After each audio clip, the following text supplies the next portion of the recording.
L'Agence mondiale antidopage est en première ligne dans la lutte contre le dopage dans le sport. Elle définit les règles et procédures, teste les athlètes et actualise la liste de substances illicites. Certaines drogues, comme les stéroïdes anabolisants, sont tout le temps interdites. D'autres ne le sont qu'au moment des compétitions ou que dans certains sports. C'est le cas des bêta-bloquants prohibés spécifiquement en tir à l'arc ou en tir car ils aident à maintenir un rythme cardiaque bas et à limiter le tremblement des mains.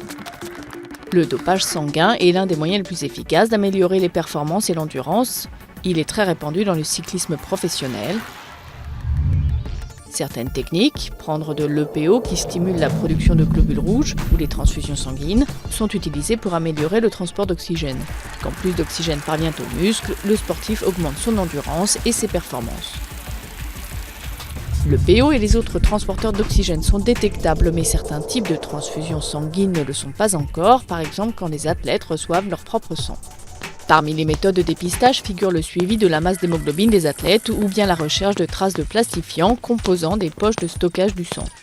À mesure que le dopage gagne en sophistication, le passeport biologique de l'athlète devient un outil essentiel de la lutte antidopage.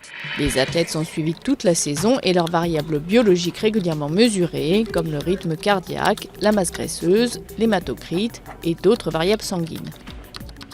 Des fluctuations brutales ne sont pas naturelles et révèlent l'usage probable de produits illicites.